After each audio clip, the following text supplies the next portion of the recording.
Amélie, or The Fabulous Destiny of Amélie Poulain, is a film that most people will probably be acquainted with, especially if they were born during the early 90s or earlier. In 2001, the year the film premiered, Amélie took theaters and its viewers by surprise, becoming a huge box office success and impressing many critics along the way.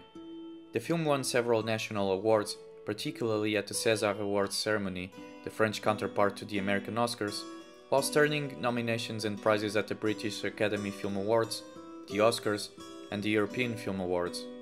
The film was praised especially for Audrey Tauto's performance, Bruno Delbonnel's cinematography, its fanciful story and style, as well as Jan Tiersen's musical score. Despite the film's qualities, for the common spectator, Amélie may indeed appear as a somewhat unique, special and idiosyncratic cinematic enterprise of particular originality. However, a closer look and a more knowledgeable perspective reveals a film that draws heavily from other sources, oftentimes mirroring directly these in both visual style and story. While the similarities between Amélie and Wong Kar-wai's Chungking Express second half have been noted by other people, this short video exposition will attempt to clarify Amélie's unquestionable reflection of Kieslowski's The Double Life of Veronique, a film that will have its own video at a later time. The Double Life of Veronique is a French-Polish production by the master director famous for the Decalogue series and the Three Colors trilogy that 10 years before, in 1991, earned the nomination for the Golden Palm at Cannes, which in fact branded the Best Actress award to its main actress Irene Jacob, as well as 2 other prizes in its ceremony, which curiously contrasts with Amélie's later dismissal by the same festival director, Gilles Jacob, and led to the film not being screened, despite the audience and French media positive reception. In any case, both films bear a very distinctive and divergent tone, Kieslowski's being poetic, melancholic but mature, sometimes surprisingly absurd but always profound, while carrying an almost magical realism tone, whereas Jeanette's tale is instead mostly whimsical and extravagant in its nature, frequently comedic and light-hearted. However, Amélie's plastic quality, which amassed plentiful praise, owes much of its scheme and the whole palette identity to The Double Life of Veronique and Sławomir Idziak's outstanding work at it, obviously not disregarding Bruno Delbonnel's immense talent and quality as a virtuoso cinematographer, a man with collaborations with names such as the Coen brothers, the ever-peculiar Tim Burton, and Russian master Alexander Sokurov. Idziak, one of the finest and most creative Polish cinematographers in history, devised in Veronique, together with Kieslowski, a reduced chromatic approach at the common RGB model that highlights red and green tones, reinforcing them with yellow, which on one hand effectively replaces blue in a convincing manner, though not completely discarding it altogether, for it applies it instead in particular elements of more or less significance. This color scheme, obtained with the use of practical means such as filters and specific lenses and lighting in Veronique, before the dawn of digital color correction, will be studied in a more detailed manner in the future video on Kieslowski's film, but for now this cursory description should be enough to understand the visual reference on which Amélie is based. Curiously, Amélie drinks again from Veronique's spring on a narrative aspect, borrowing the clue-following device applied on Veronique by Alexandre, the puppeteer, used to guide her with the sounds on the Gare Saint-Lazare in Paris as a test for his upcoming novel, whereas in Amélie it's Amélie herself who entices Nino to join her game and follow her hints around Paris in order to retrieve his album.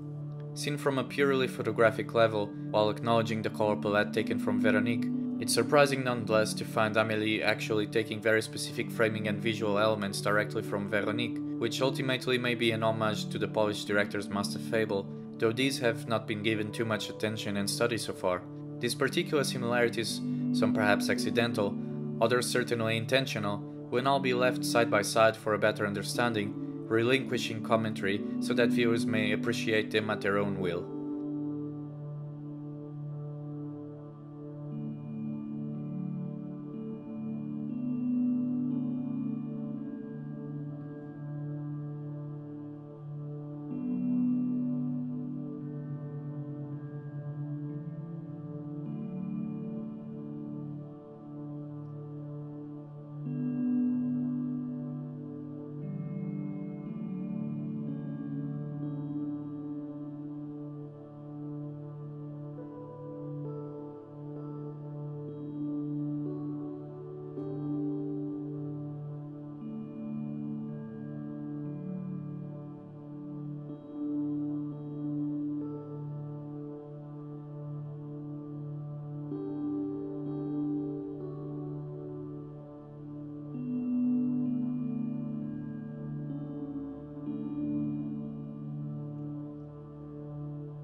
Stay tuned for an upcoming video on the double life of Veronique, as well as other Kieslowski's films and Sławomir Idziak's wonderful cinematographic career. Thank you for listening and see you next time.